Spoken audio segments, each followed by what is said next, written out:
What's up, guys? Ownedbytamater here, and it's that time again.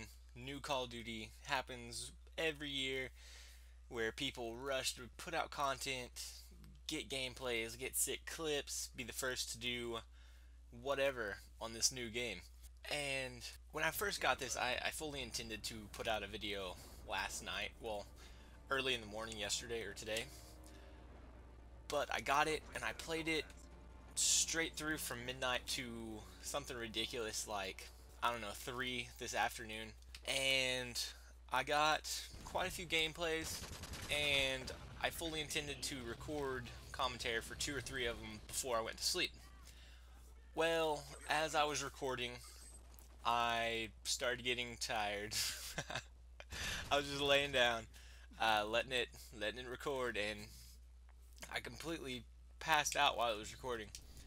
And so these are going to be a few hours late. I wish I could have gotten them up earlier, but nonetheless, I got a few games for you today.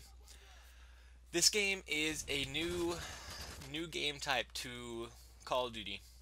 And at first, when me and Tater first went into this game type, we weren't really sure what we felt about it. I mean, you gotta kill someone and then run over their bodies to get points. The name of the game is Kill Confirmed, and whenever you kill somebody, a little dog tag pops up, and whenever you die, your dog tag pops up. And whenever the enemy picks up your team's dog tags, they get a point, and whenever you pick up theirs, you get a point. If you manage to pick up yours before they do, then they can't get a point, and it saves you that point. So in reality, if nobody was going for the dog tags, you could have some ridiculous scores on this game. But me and Tater ended up really liking this game mode, just because it was new, and we hadn't played the crap out of it. So we ended up being rank 1,000 and 2,000 in the world on the PlayStation leaderboard before we fell asleep, of course. We're still probably pretty high up there right now, but I'm sure it went down some. Through all that playing and killing and learning the new game type, that is, I find that it's really hard to get above 25, 30 kills. 30 kills is usually a maximum. Even if you're doing really well and you get your kill streaks out, 30 kills, if all those dog tags get picked up by you or your teammate, that's almost half the score right there.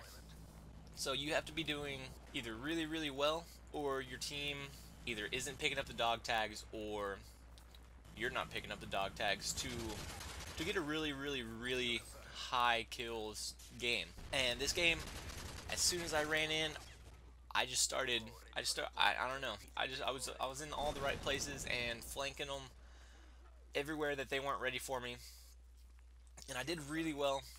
And there are a few times that I didn't actually go and pick up the dog tags. I find that the dog tags, if it's gonna cost you your life, if it's in a really risky place, or if it's out in the open where while you're sprinting to it, you are probably gonna get seen by a couple people, sometimes it's better to kind of maneuver around it and secure your surroundings before you go straight for the dog tag. Because if you get a kill and then you immediately rush out to the dog tag and get killed, you're just trading off points. So at some point you have to outkill your opponent, just like team deathmatch. It's just whoever can make their way to the dog tags without dying. In this game, just like Modern Warfare 2, your kill streaks do help you towards your other kill streaks. So for mine, I picked 5, 7, 12. If you haven't noticed by now, 5 is just generally pretty easy to get to, which right now, as people aren't really fed up with air support, the attack helicopters, a 7 kill streak, are really powerful as long as they don't get shot down. And it takes a little bit to shoot them down. It's not just one bullet, it's like 2, 3, maybe 4. I'm not sure. I think it has like at least 2 flares. So it can be a pain to take down.